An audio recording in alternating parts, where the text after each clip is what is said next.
Hello, everybody. Thank you so much for joining us this day after Labor Day. I hope all of you had a good long weekend and were allowed to take a day off. I know sometimes at startups we don't really get holidays, so for those of you who had to work, we appreciate it. Thank you for joining us. Very excited today about our discussion with GrowBots. I've been watching GrowBots for the last, I don't know, year or so, just sort of watching Greg and what he's been doing, and it's pretty cool stuff. So the topic of today is the 3 steps of an automated pipeline generation. So I've seen the content and the slides, and they're outstanding. Just as a couple of housekeeping things, first of all. 1, please go into the chat feature, mention your name, the name of your company. It's a good way to get a little free publicity for yourself. Also, I think it makes it much more interactive. If you have questions, please feel free to put them in the chat feature so that people can respond as a group, or put them in the question feature. I'll be monitoring both boxes. I'll be sure to ask those questions of Greg as they come up. We are very interested in people asking questions throughout the presentation rather than waiting till the end. Yes, there's Q&A at the end, but we want your questions to be in the context of what you guys do or what we're going through. Also, this webinar will be recorded, so it'll be available for you to come back and watch if you need to step out after a few minutes, or if there's someone else in your organizations you think should watch it, please feel free to share it as such. So without any further ado, and less of me is always better, I want to introduce our good friend, Greg Pietraszynski. You know, it's funny, I said it right, Greg, the first day, and then today I butchered it. So I apologize for that. I'm bored, so it's not an easy name. So why don't you pronounce it for everybody so that they get the proper pronunciation? Yeah, no problem. So Greg Pietraszynski from GrowBots here. Great. At GrowBots we automate outbound sales development process, and that essentially means that we help people to generate more leads faster. Yep. And during this presentation, I want to show everyone the strategy that that we've been using for the last 3 years, and I want to show you all of the tricks that we've discovered while optimizing our lead generation engine. Great. Well, let's go ahead and get started. Like I said, you've got some slides to show that I think the group wants to see and would love to ask questions. We had a question, is the chat box different than questions? Yes. The difference is, real quick, Greg, before you jump, is questions are only seen by myself, the organizer of the group. Chat's seen by everybody. You're welcome to put the question anywhere. I'm monitoring both places. Sometimes it's fun to put it in the chat section so other people can see and feel where this conversation is going as a group. But I leave it to each user themselves to decide where to put that. All right, Greg, now it's up to you. Awesome. Thank you again for inviting me. Really glad to be here, and I really hope that everyone will learn at least one new thing here. So just to give you a little bit of an introduction of my thinking, what strikes me in business is that it's not always about rocket science or reinventing the wheel, and more of just making the wheels spin faster, and especially with the new technologies that are available on the market, especially when you talk about automation / AI, all of those tools can basically help you to optimize most of the processes that are important for your companies. And as I said during this presentation, I want to show you how we improved our lead generation engine over the years. And first, I want to take a step back and think about the beginning. So when I was thinking about the perfect demand generation engine for our company, I wanted to achieve a few things. So first of all, I wanted to have a system that gives me scale, so I can reach out to all of the potential customers using just one lead generation strategy. The second very important thing for me was that the strategy has to be as automatic as possible, so we don't have to hire and train a lot of people all the time, because especially on the beginning it's very hard. And the third thing I was looking for was predictable results. So when you think about marketing and lead generation, there are a lot of strategies that are pretty much predictable, that will generate you 100 leads one month and then nothing the next month. So it's really hard to project your growth using such acquisition channels. And when I was analyzing all of the Hey Greg, I got a question real quick on that last slide. Yes. Can you go back for a second? So, please. These are the solutions that everybody wants, right? We all want automated, scalable, predictable. And as you start to look at the sales stack and those kinds of things, what are the pains we should be feeling to finally go, okay, I'm ready for something. I need more than just sort of more bodies at the problem. What pains did you feel that made you go, okay, here's the challenge we're having, so I need something scalable and predictable? What was making you go slow, I guess? So I've set some pretty aggressive growth targets for the company, and at the same time, we didn't really want to go out and search for funding. We were trying to bootstrap the company as much as possible so we can save more equity for future rounds. And this basically brought me to this question, how to make this lead generation engine as effective as possible. As we couldn't afford building a huge sales team, we couldn't afford spending millions of dollars on ads. So I was trying to find a more scrappy solution. Got it. So your goal was to try and find something that was both more efficient and effective. Yes, exactly. Got it. And that brought me to the choice from basically two different strategies. One is pay-per-click advertisement, and the second thing is different types of outbound sales strategies.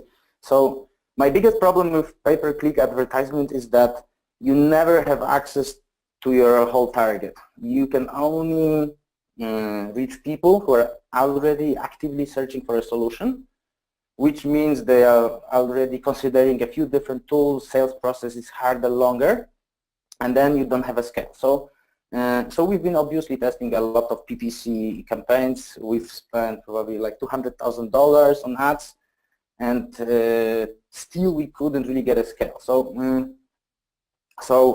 we've been testing a few different outbound sales techniques, and we didn't really go with cold calling because the biggest problem with cold calling is that it's not automatic. You need people to sit down and make all of those calls.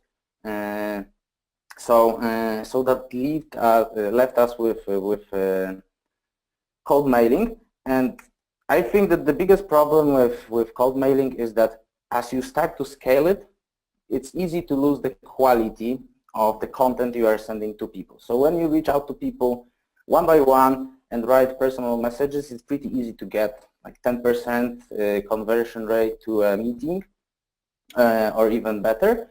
And when you just send some bulk emails, the market standard is something like 1%. And the reason for it is pretty obvious. So if you look at those two emails that I chose here, on the left you can see an email from somebody who didn't even check what I'm doing, and he didn't even know that he's reaching out to the competitor. And this is how some people perceive automatic emails. While on the left is you can see a very good example of a sales email with personalized call to action, personalized value proposition, and first of all showing that somebody did some research about our company, they know what we are doing, and this makes the whole message relevant for me. So what you really want to do is to send emails like you see on the right. The problem is that it really takes a lot of time when you do it manually, because you have a huge list of companies and people working for those companies, and then you go one by one, try to adjust and tailor your message to both the company and people to make it personal. However, what we've discovered is that instead of doing it one by one, you can start segmenting your whole target into smaller groups of people who have some things in common, and then you can just write one message that will still feel personal for everybody who is getting it, and you don't have to spend time on writing a personal message to everybody. And this strategy is working pretty well. Every day we are getting responses from people who essentially don't believe that this is an automatic message that we send to them. And this is exactly the effect that you want to achieve while scaling your outbound sales techniques, because it's time efficient and people like it. So obviously those are just a few quotes. So I believe that you would love to see some data to support it. So I can give you 2 examples of the campaigns that we were sending. So here is one campaign that included a few sentences of a personal note. So during the week, we've been reaching out to people. We probably managed to send like 500 emails over the week, because the process is very, very time consuming. And we've generated 17% positive response rate to this campaign, which sounds really good. But here is an example of a campaign that we've sent probably in like half an hour. We've basically pulled a list of all of the target customers, then chose a decision maker in sales, and we've asked that person that we can see that they are already using some marketing automation solution. So what are they using for sales automation? Did they think about automating also some parts of the sales process? And this campaign feels very personal to everybody who got it, but still from our point of view, it was just the same email that we've sent to thousands of people, and we've generated 20% positive response rate, which is like far better than the previous one, especially when you consider the time that we've spent on preparing this one. So let me dig deeper into this strategy and tell you a bit more about this target segmentation, how to write a good email, and then how to choose tools to automate the process. Because in the end, if you still do everything by hand, it won't really increase the efficiency of your team. And in time, by using all of those steps, we've managed to increase the efficiency of our sales development reps about 4 times. So this technique can get your reps from like 15 SQLs per month to 60 and beyond. Hey, Greg, we've got a good question coming from the audience, which I think is really smart. Yes, please. Which is, how do you define a positive response rate, right? Did they agree to a meeting? Did they agree to a demo? Do you call it a positive response rate only if they show up for the meeting? Like, how, everybody's got their own internal definition, I know, but just out of curiosity, what do you guys define as positive response rate? Okay, so this is a very good question. So we internally use some machine learning algorithm to detect the sentiment of a message. So from the technology point of view, it is really hard to detect the nuances between very strong yes answer and somehow yes or maybe answer. So how we define it is we are extracting all of the messages that are not definitely negative. So that are not we believe that anything that's not a no, you consider positive. Exactly. And our internal conversion rate from this positive response to an actual meeting help with a customer is somewhere between 70 to 80%. That sounds about right. Yeah. So let me ask you this question: and I'm going to ask this isn't coming from the audience. How do you translate someone who says, no, not right now? Like someone says, hey, Greg, thanks for responding, but you know what? It's September. We're going to look at this in January. Is that still considered part of your positive response rate, or is that excluded? Like, I know this comes up in people's conversations, so I'm asking. So I think that our most successful approach to this kind of responses is basically sending a huge pack of information to this person. So that is obviously tailored to their business, showing them like similar companies being successful with us, explaining how we can help. And this this kind of strategy is helping us to get a lot of people on the phone. And Got it. and then obviously some people want to wait till they reevaluate their sales stack, but also a lot of people are like, okay, we can change right now. Right. So if someone says no, not right now, you still send them some information and keep them on a drip campaign, for lack of a better description, right? Definitely. And if what if they say no? Yep. And then just out of curiosity, the future. Yeah. What if they say no, we're not interested? Do you wait 3 months and reapproach them? Do you never touch them again? You know, these are the pains we all have, and so we're always looking for what's somebody doing better than me. If they say no, what does no really mean to you over at GrowBots? So the first step is always to try to find a different decision maker within this company, and a lot of times we see somebody else saying, well, this is actually interesting, or yeah, we can think about it. And if this doesn't work, then you definitely need to try again in the future, because in sales it's also all about timing. And sometimes somebody have a need, they have budget, they are perfect fit customer, but just the timing isn't right. They are just too busy with something else to even think about something. So, but you cannot be too aggressive. We usually wait like 6 months until we try again the same person. Okay, great. Thanks, and thanks, Colleen, for asking that question, the first part of the question. Go ahead. All right, so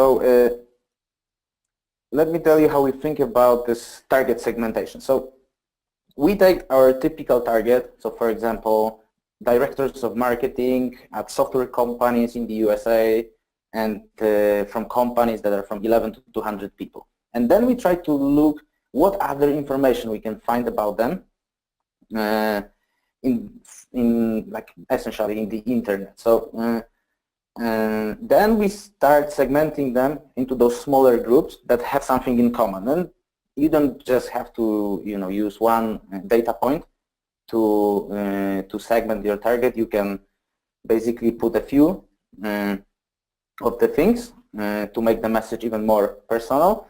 And on the right, I showed you a few examples of things that people have in common that we mentioned in messages that make them more personal. And those start from very simple ones, such as, for example, segmenting people by city, and then in your call to action saying, hey, I'm coming to Seattle in 2 weeks. How about a coffee? And then if you send this kind of campaign to a lot of people from Seattle, you might actually book a trip and meet a lot of people.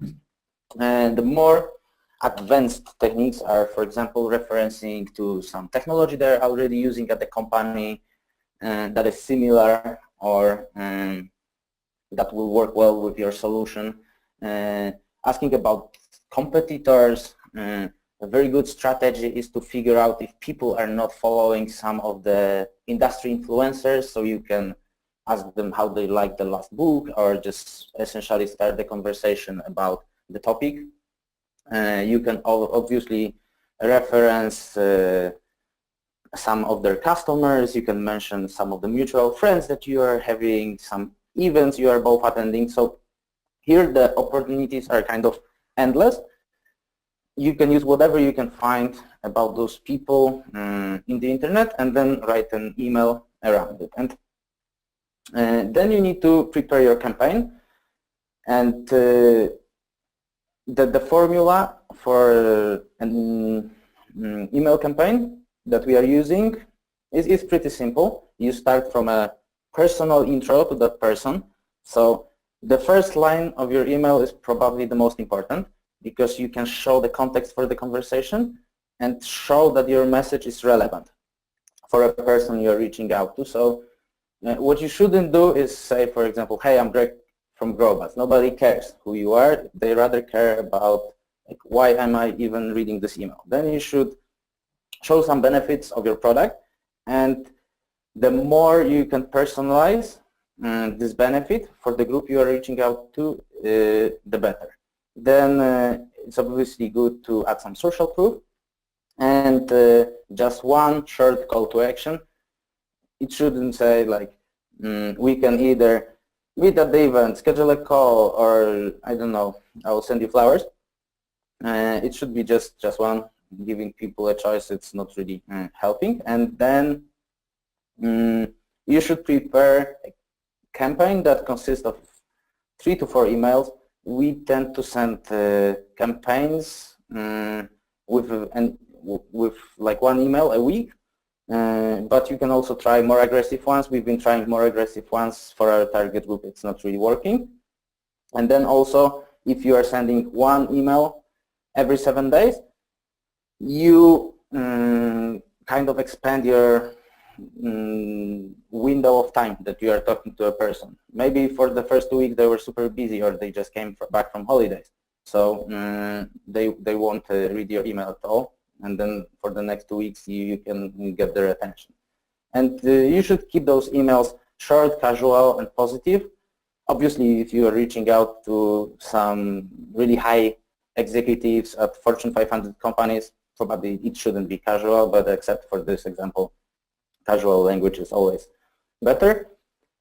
And I can show you one example of how to write such a campaign that is focused on one particular target. So for this campaign, we've created a list of web development companies that don't have anyone responsible for lead generation. So we basically scanned all of the employee list and chose only the companies where we couldn't find anyone who is responsible for lead generation. And then we prepared some pretty unique value proposition for them.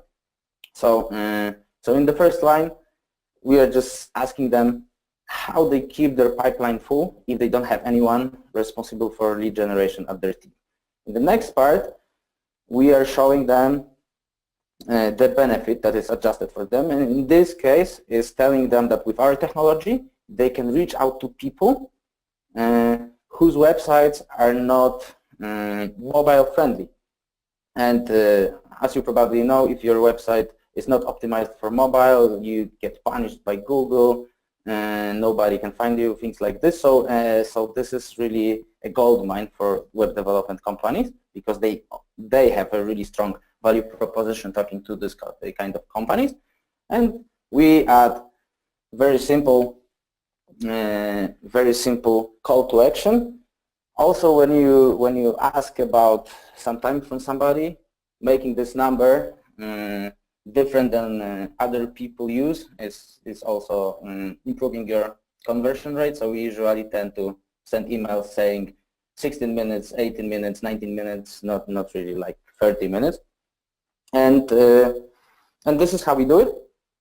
So I hope this gives you an idea about how to segment people into smaller groups, and then how to adjust the copy so the email still feels personal, even if you send them in bulk. And so we have a couple of questions. Yeah, before we go on to the process automation, a couple of questions are coming in. First one is personalization, right? There's what you're doing certainly is a personalization thing. You're making it directly relevant to that person. Does it ever need to be hyper-personalized, where it's something from their social media channel that's making them connect with you? Maybe you've seen a question they posted on a LinkedIn group, or seen them tweet something on Twitter.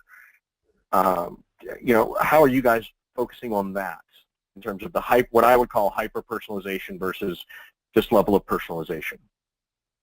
So we've been testing this hyper-personalization, and we've sent way more campaigns than I showed you before, trying to send this personal note to people. When it comes to Twitter, we've seen that, for example, if you start the conversation with somebody on Twitter, for example, they've shared some interesting article, you send them another article, and then you start the discussion. You can send them an email, say again, thank you for sharing that one, and try to introduce yourself.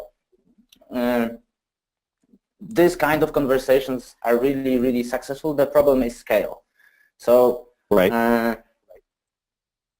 even if you spend the whole day on Twitter, you'll probably not find like a relevant tweet from the people you are trying to talk to for weeks. So so in our experience, if you want to just send an email, this level of personalization I'm describing give you really like the same results as making the email super personalized unless there is something that is really time relevant. So for example, right. There was some event that is directly connected to your business, and then it's kind of like this, why we are talking right now question, and then it makes it very relevant. But also here, the problem is scale because those events are not so common. Right. So what about though? And again, and this is also coming back from the audience. So what about making sure you don't burn the runway, right? So for example, it's very possible to do what you're talking about and send 200 emails in a day, right? And over time, you're not going to get response from a large percentage of those people. But if you only sent 40 emails a day, but they were hyper-personal, statistically, have you seen that you're actually getting the same amount of response from hyper-personal versus sort of, this, I would call it standard personal. It is personalized because it's specific to them, but have you been able to sort of run an A/B test on something like that?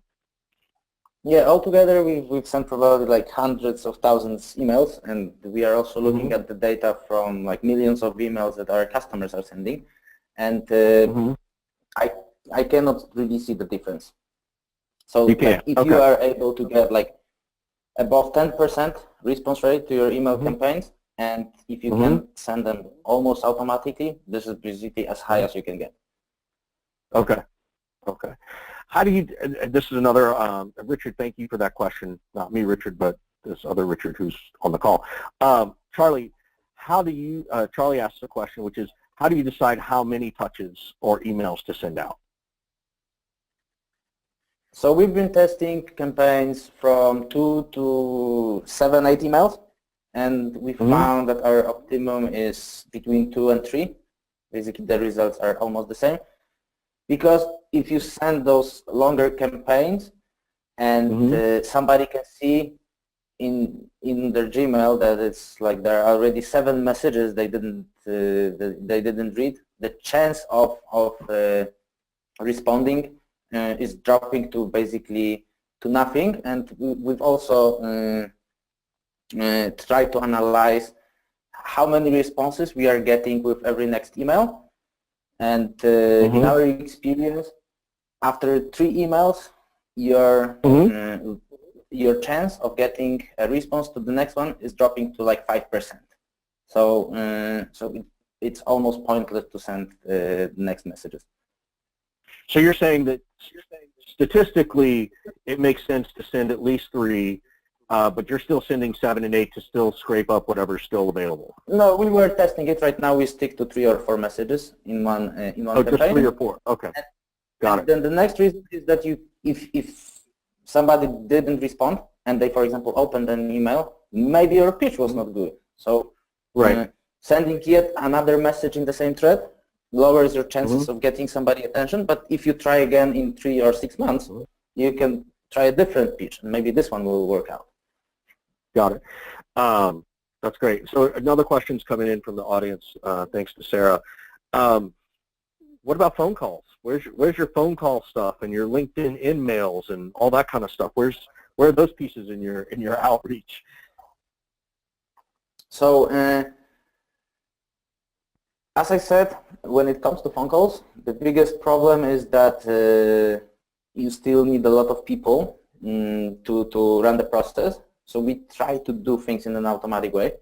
Second thing is that when we talk to people who are doing a lot of cold calling, they claim that around 80% of the calls are anyways going to the voicemail and they cannot reach people.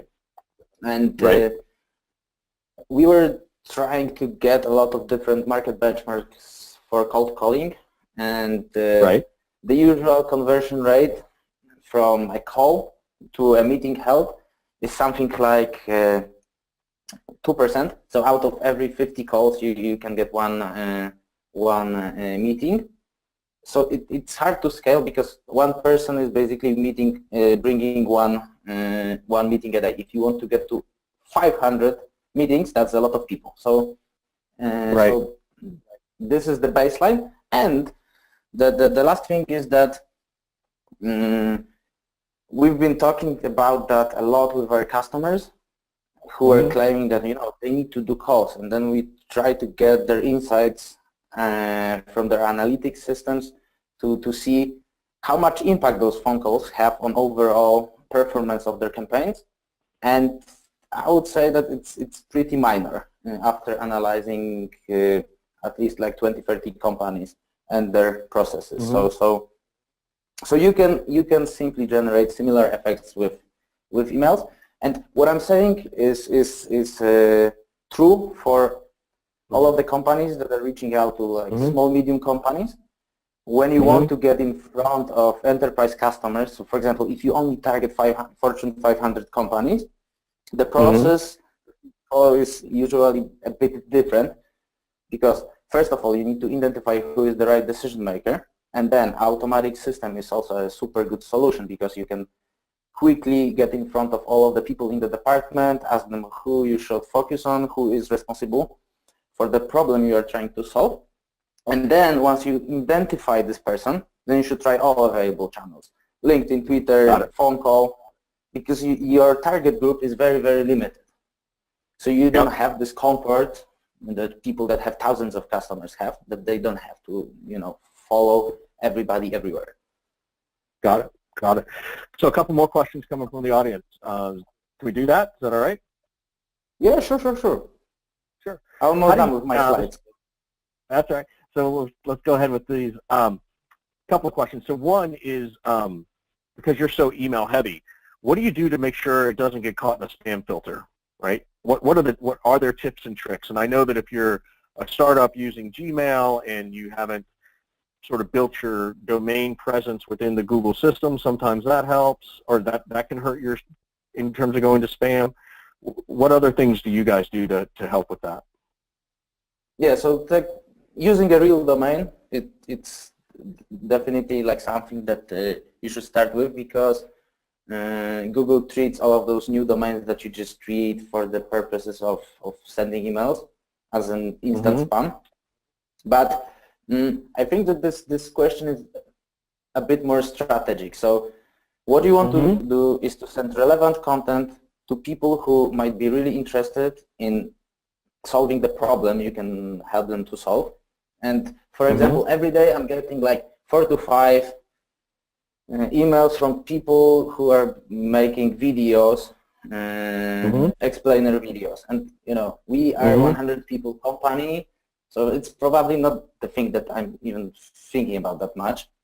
So this is not relevant content for me. And this is a really good example of people just trying to reach out to everybody at the company, rather than thinking like who might be interested in solving a problem, adjusting the pitch, making it relevant. And then if you are generating a lot of responses, a lot of conversations, then no email system will treat you as a spam, because this is not spam. It's like if you are sending 100 emails and you start the conversation with like 10-15 people out of it, it's like normal emails. And this is important. And the last important thing is that all of the email systems have some restrictions on volume, so you should strictly follow this. If for example, with Google API, this limit is 200 messages per day. Then if you start sending 2,000, some of them will go through over the limit, but you will get blacklisted because you are not following the rules. Right. So, and just there's another great question from Tyler. Tyler says they've been doing this strategy of clustering. So rather than just send out emails at certain time of the day and then work on phone calls for different times of the day, they sort of try and approach the person all at once. So if I'm going after, if I'm going after Greg, I'm going to send you an email, a phone call, a LinkedIn connection, and a Twitter message all at once, sort of bombarding you all at once to say, hey, give me an answer, for lack of a better description. Have you guys tested any of these kinds of theories? Does this seem like something that you think is reasonable, or we'd just love to get your feedback on it? We didn't actually try sending all of the messages at once. We were Okay. trying to, put them in some kind of, campaign with different content across different channels, and even tried, for example, preheating the list with advertisement on social networks. So, for example, we were pulling some lists on Twitter and to Facebook to show people ads first, and then reaching out. And after sending probably like 20,000 emails, we haven't seen much difference, and the cost was significantly higher. So we dropped that. And I think that sending, the message at the same time in 4 or 5 different channels might be too aggressive, but it would be hard for me to say it's not working without testing it. So I will write it down for us to test. Sure. No, that's great. Great. So all right, why don't you go ahead? I want to get my arms around these other questions while I've been listening to you, but why don't you go ahead and go through with the next slide or so? Sure. So 3 more slides and we can get back to questions. All right. So sure. The last piece of our process is using some tools to automate different parts of the process. And when you think about outbound sales, first thing you need to do is to build a list of customers. Then you need to use some software to reach out to those people. And then we also started experimenting with a few different tools that are helping us to increase the efficiency when it comes to getting from a lead to a meeting. And by combining those 3 steps, as I said, we over the time we've increased the efficiency of our team about like 4 times. So when it comes to outbound tools, there is a pretty huge choice of tools on the market. So you can choose from tools that help you to manually search for leads and send emails. There are some semi-automatic tools that will help you to for example, generate the list of contacts faster, or send automatic email campaigns, incorporate some phone calls into it, things like this, and also automatic solutions as ours. But as I said, the choice is huge, and I definitely recommend everyone to test a few different ones at least, schedule calls, see demos, because every business is different, and everybody needs a slightly different combination. So I want to focus more on the process of like what to do when you already have a response for a person. And we already briefly talked about that. But this is something that your sales development reps should focus on the most, because you already have some conversation started. And the more time they have to spend with customers, the more of those maybe responses we were discussing they can convert into actual meetings. So first of all, what we tried to do was analyzing all of the responses that we are getting from our customers, and we chose something like 50, 60 most common questions from our customers, and prepared templates for our sales development reps inside of Cirrus Insight that we are using to keep our sales force updated anyways.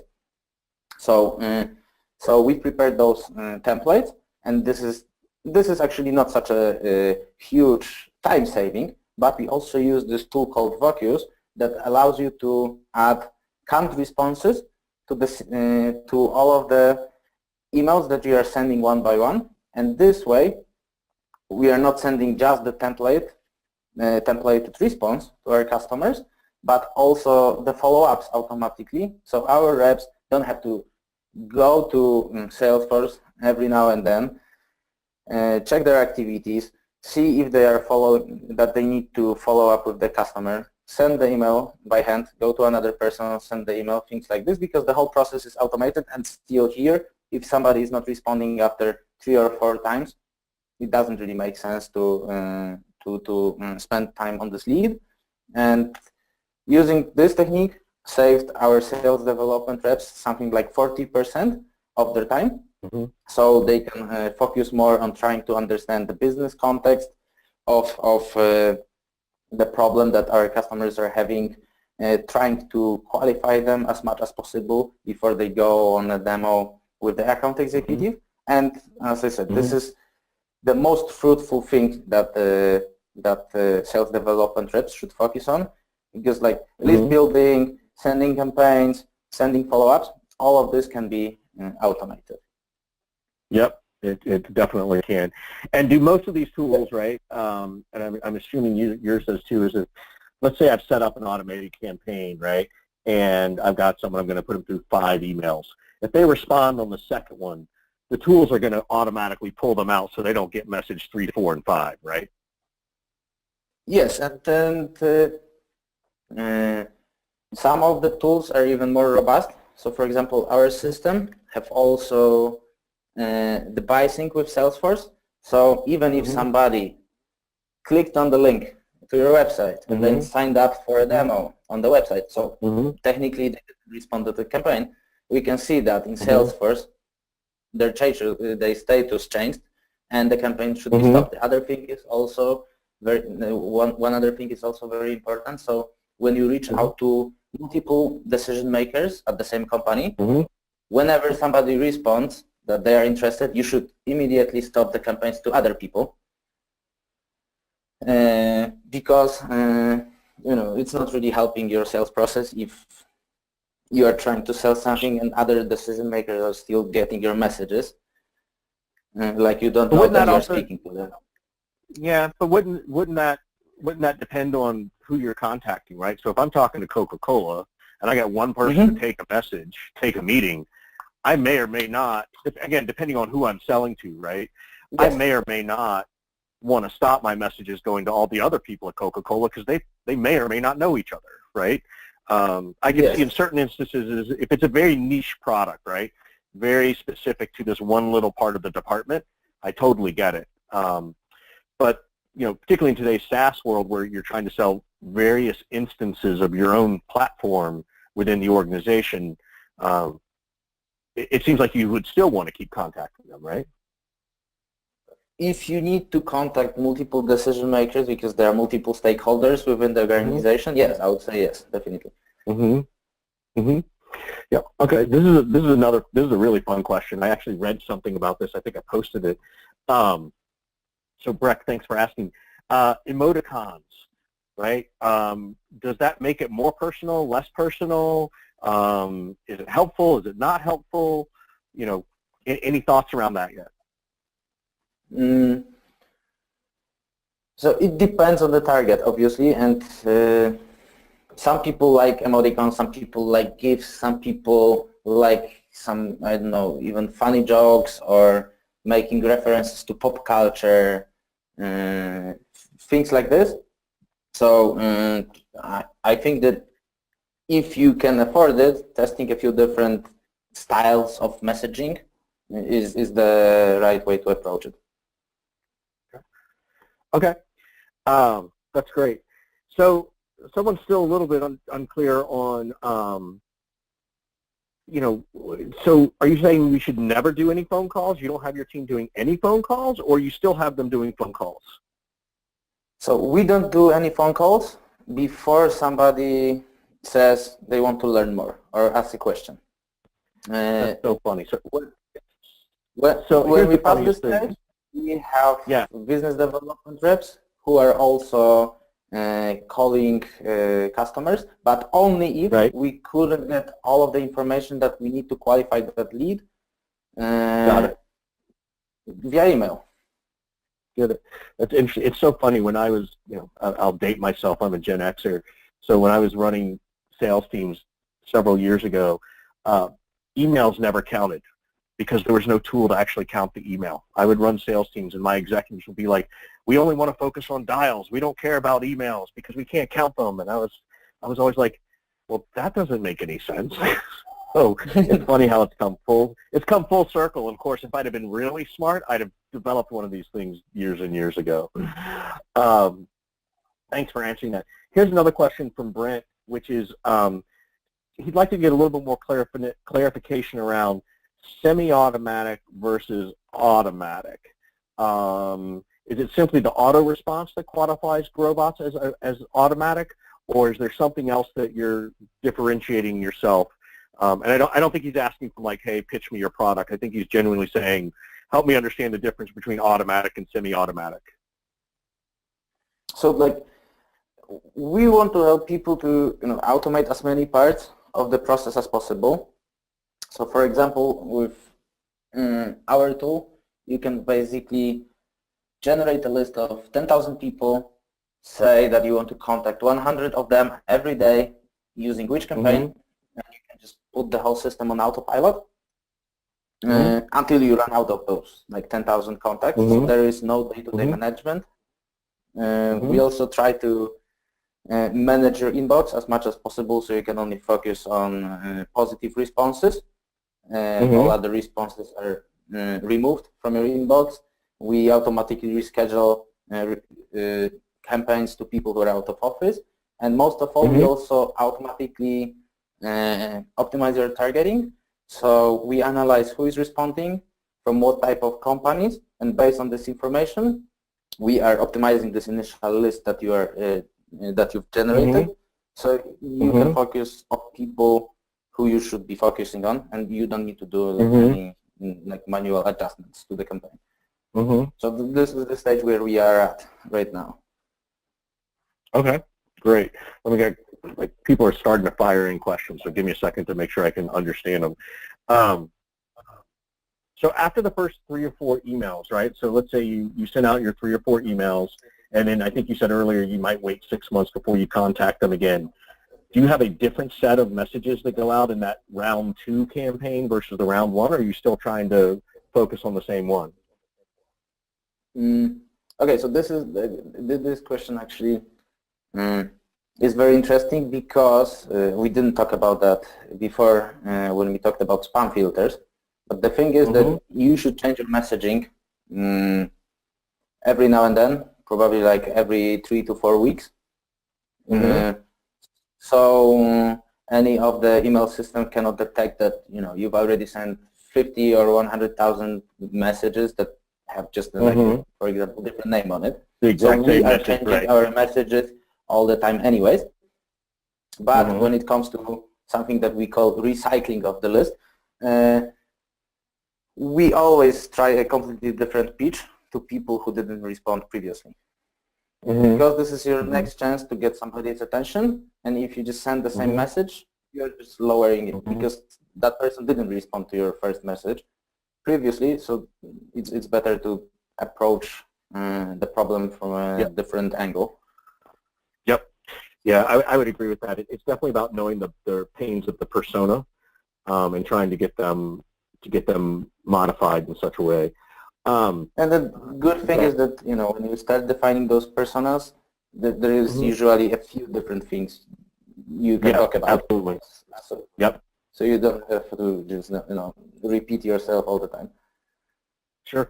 What other tools are you liking out there that aside from Vocus and Cirrus? What other kinds of things do you find interesting, even if you're not going to use them? How about video? Are you liking the video thing, or do you feel like it's too fad oriented? We've done little testing with video content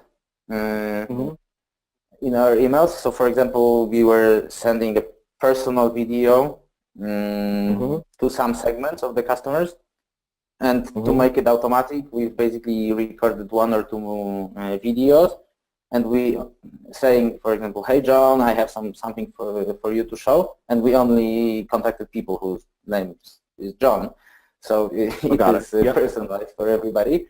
But we didn't have like a great effect. But when it comes to tools, I think that it's all about like team communication. So I think that here there are 2 great tools, Guru and Gong. The first one helps you to keep everybody up to date. So for example, if there is a question about competitors and there was some news about competitors that somebody spotted, they simply update the information in Guru, and then the whole team stays up to date with what's going on. There is a new case study, there is a new interesting question from the customer, and then people discuss how to respond to it, and then they can update this wiki, and it also keeps the communication consistent across all of the teams. So the sales development team has access to it, account executive team have access to it. So whenever there is some question, that they stay consistent. So I think this is really important. And then Gong is great for training purposes because you can record all of the calls, you get transcripts, so you know where to play the recording to hear some part of the conversation. So I think those two tools are really improving the team efficiency. Yeah, I'm actually a huge fan of a super huge fan of Gong and Chorus AI for recording the calls and being able to identify the pieces of the conversation that help you know where people are showing real interest and being able to provide some feedback to you sort of live. So I'm big fans of both of those tools. Question coming from the audience is, the strategy you've laid out is really powerful and helpful, but you're sending out thousands and thousands of emails, right? What do you do when you've got a much smaller total addressable market, maybe 10 or 20,000 total businesses? So granted, that's 3 to 5 people, so 30 to 50,000 people you could try to start a conversation with. But at the end of the day, once you go through those 50,000 people, if you're not careful, you could burn that runway in about 2 years. Do you have a more a different type of scale approach that's sort of a slow burn versus the spray and pray? So if you have 10 or 20,000 customers in your pipeline, I would say that you can get something like 10% conversion rate to a meeting. So that gives you like from 1 to 2,000 meetings every year. And then people change jobs. Probably something like 20 to 25% of your database outdates every year. So you need to reach out to other people, like to the new people. Anyways, so it depends on your actual needs, but still, this email system I've described is a really great foundation for anything that you want to try on top, because this will give you some predictable results that will still allow you to grow. And if this is not enough, then you can build on top, because you will spend almost no time on managing the whole email system. Got it. Great. Cool. So well, just to sum it up, I think that this email generation system is super efficient when it comes to amount of time that you are spending on running it, to the effect that you are getting, and with everything else that you will start doing on top of that: cold emails, sending LinkedIn emails, trying to engage with people on social media network, your cost of acquisition a customer will just keep on growing, because you need to spend more time on reaching out to those people. So it's also a question of unit economics, customer acquisition cost ratio to customer lifetime value. How much time can you actually spend on a customer? And this is always very different in different businesses. Yep, totally agree. Well, thank you so much, Greg. This has been super enlightening and fun, and I appreciate it. I also want to thank the audience for joining us and asking these great questions that have come along. Greg, for people who still don't truly understand what Growbox does, or they only understand a little bit of it, can you give them a little bit of an overview? This is your chance to plug yourself a little bit. So I didn't actually come here to sell my product too much, but in an essence. Yeah, but you've earned the right to talk about yourself. You've given a lot of your time, so let people know what you do in case they do have additional questions, and how they could get a hold of you as well. Of course. All right. So we help you to automate the whole sales development process in one place, which means that we both give you an access to our 200 million people database of decision makers, and also a system that helps you to send automatic email campaigns to all of those people. So the process of using our tool is pretty simple. You log in, you define your target customer profile using currently something like 15 different criteria. Then, so you can really segment people into smaller groups. Then we automatically generate you a list of verified emails to all of the available decision makers within the target that you want to contact. And in the next step, as I said, you can simply say, for example, I want to send 100 messages to those people. Every day you can choose which email campaign you are going to send, and then the system runs itself, and it's generating hopefully a lot of potential positive responses from potential customers, so you can start talking to them. Great, awesome. And where can people get a hold of you? If they do have additional questions or they want to learn more, where can they get a hold of you? So you can see my email on the screen. It's just greg@growbats.com, and please feel free to reach out to me if you have some questions we didn't tackle during this discussion. I'm always happy to chat about different growth strategies and share what we've learned over the last 3 years. Great. Awesome, Greg. Well, thank you so much for joining us, and to the crowd, thank you everybody for really joining us and sending over some great questions for us.